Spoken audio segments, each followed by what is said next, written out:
চুপ, একদম চুপ। জানো না দুধ দেওয়া মানে স্বামীকে গ্রিন সিগন্যাল দেওয়া? রিয়াজ হিড় হিড় করে আমার চুলের মুঠি ধরে বিছানায় ফেলে দিল। আমি রিজিমা। আমি দেখলাম রিয়াজের চোখে এক নৃশংস লালসা। আমি চেয়েছিলাম শান্ত বিবাহ জীবন, কিন্তু তার বদলে জুটলো এক জানোয়ার স্বামী। রিয়াজ আমার সারা শরীরে শুয়োরের মতো নাক ডুবিয়ে শুকতে লাগলো, আমাকে চেপে ধরলো। আমি চিৎকার করে বললাম, আমাকে ছেড়ে দিন, প্লিজ ছেড়ে দিন রিয়াজ আমাকে। আমি ছটফট করে উঠলাম, তোকে জান্নাত দেখাই। রিয়াজ বিকৃত হাসিতে ফেটে পড়ল। পৈশাচিক লালসার সেই রাতে আমি প্রথমবার বুঝলাম পুরুষ কেবল ভালোবাসে না, সে তার অহংকার মেটাতে পুড়িয়ে দিতেও জানে। এমন সময় রিয়াজ আমার হাত দুটো চেপে ধরে কাপড় দিয়ে বেঁধে দিল, তারপর চুলের মুঠিটা ধরে মুখে চুমু খেতে লাগলো টানা 20 মিনিট।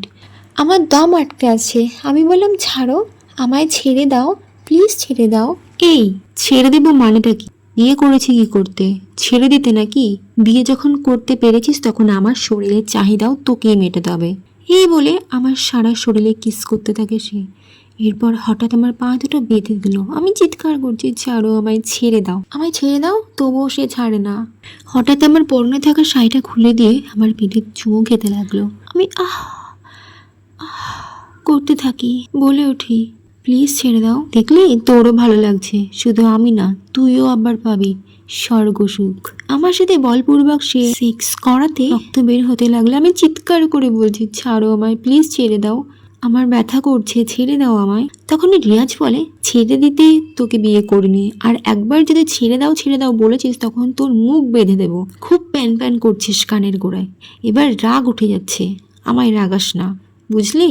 আমাকে রাগালে তোর হবে কষ্ট, তাই ঠান্ডা রাখার চেষ্টা কর আমাকে। এরপরে গা থেকে গেঞ্জিটা খুলে দিয়ে আমার শরীরের সাথে তার শরীরটা স্পর্শ করতে লাগলো।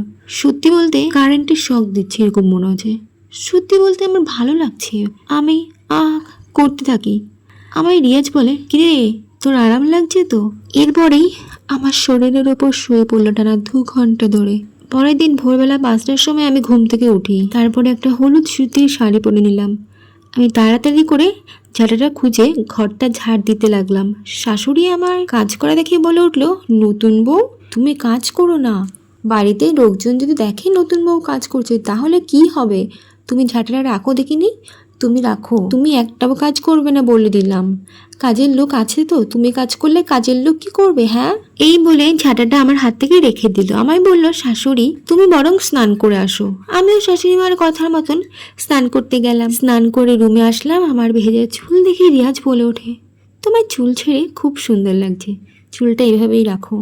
রিয়াজ ভুলে গেলেও আমি কাল রাতের পৈশাচিক ব্যবহার একটি বারের জন্য ভুলিনি। তাই আমি রিয়াজের কথা না শুনে ঘর থেকে বেরোতে লাগলে রিয়াজ আমার হাত দুটো চেপে ধরে মুচকে দেয়, বলে, জেদ দেখাবি?